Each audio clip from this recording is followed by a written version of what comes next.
It is the 8th of December, 1941. Yesterday, Japan launched their surprise attack on the U.S. naval base at Pearl Harbor. Now, America must join the Second World War.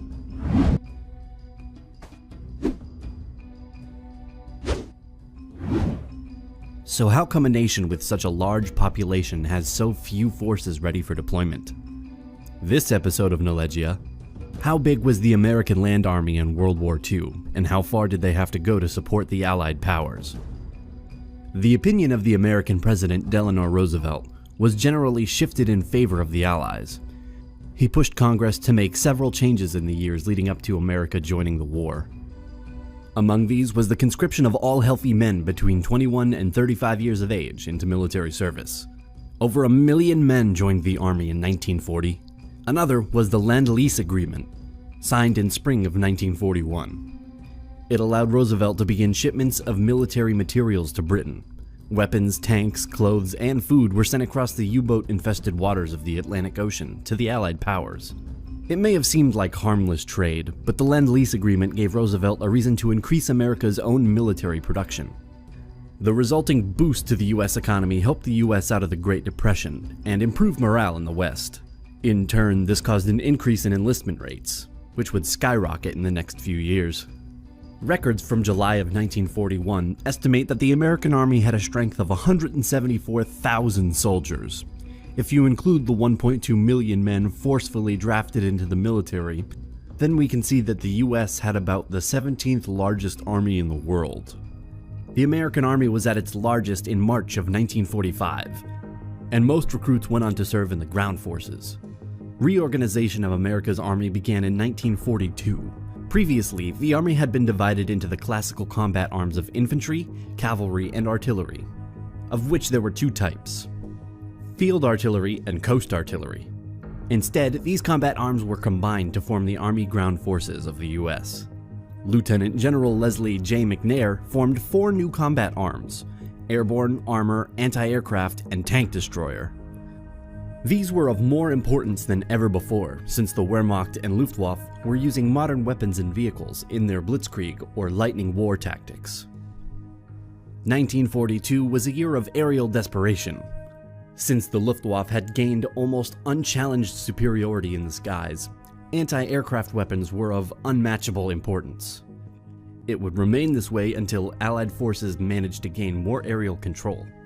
This explains a lot about the developments in the American military in the years leading up to America joining the war. Up until then, many infantry divisions had been dormant and were reactivated in pre-war years. In 1940, for example, the 7th, 8th, and 9th Infantry Divisions had to be reformed. Even so, the US military expanded drastically during the war.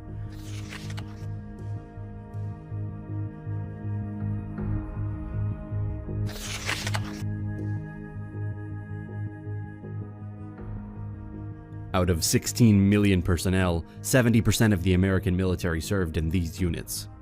They could act almost entirely independently if needed, meaning they could be responsible for smaller operations and maneuvers. Since the M4 Sherman had just entered production, many tanks were ready for deployment in Europe. But America was still supplying Britain with the flawed M3. The M4 was the second most produced armored vehicle during World War II, and played a crucial role in the armored divisions. Consisting mainly of infantry troops, the US Army was grouped together with the Air Force. The Navy remained a separate section. During the war, the Army Ground Forces, the infantry and armored divisions like we spoke about, numbered about 4,400,000 soldiers, and the Army Services Force supplied these men with engineers, specialists, medics, and military police. By spring of 1942, America was well prepared for war.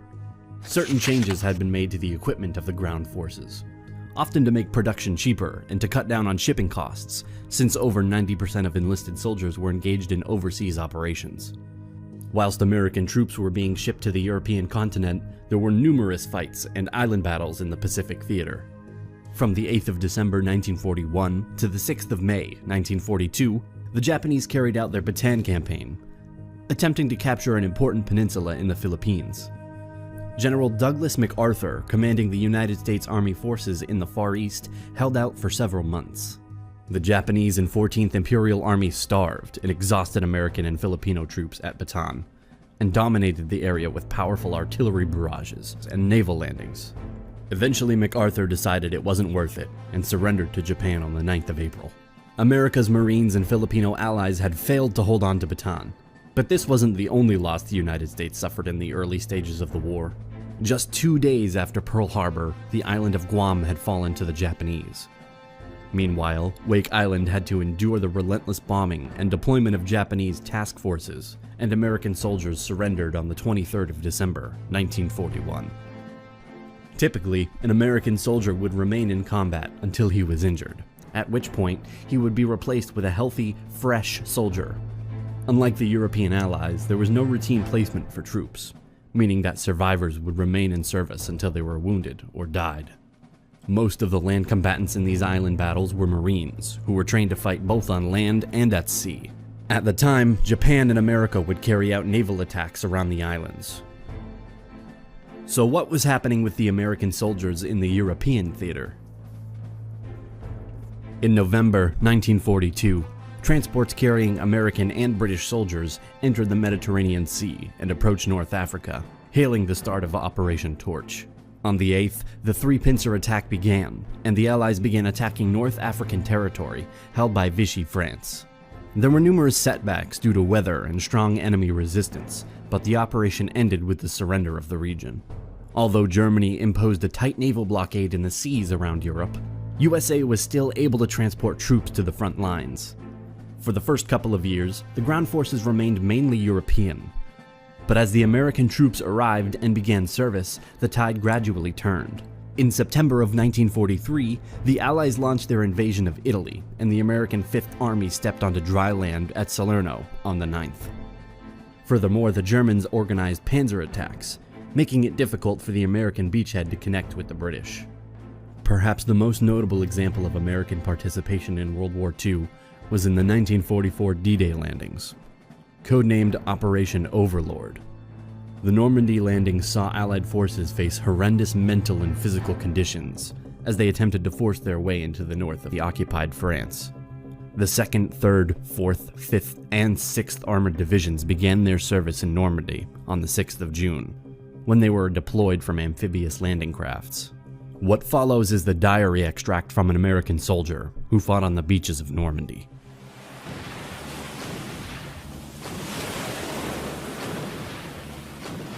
A long line of flares hangs over Cherbourg, or I suppose it is Cherbourg, and a few anti-aircraft tracer shots go up in the air above the immediate front line.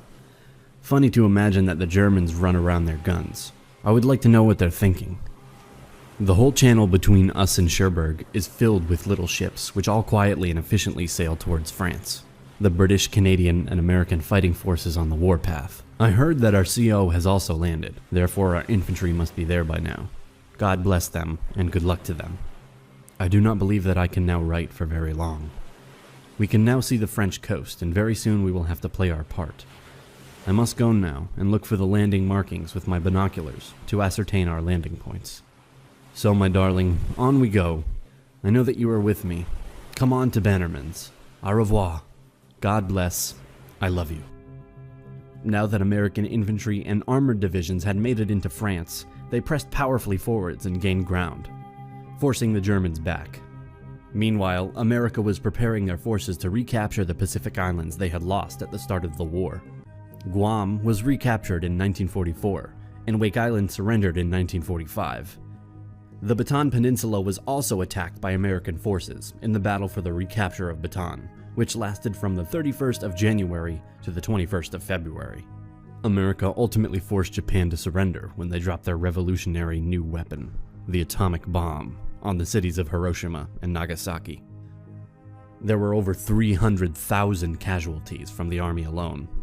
In the Pacific, just over 111,000 combatants from the United States were killed or missing, and another 253,000 were wounded.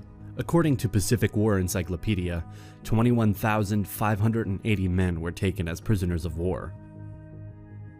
The US ground forces were crucial to the Allied victory in the Second World War. Thank you so much for watching. Don't forget to subscribe to our channel and hit the bell button to be notified when a video is uploaded. And please tell us in the comments what you would like to see next. We are open to any ideas and we'd love to see your proposals for the next videos.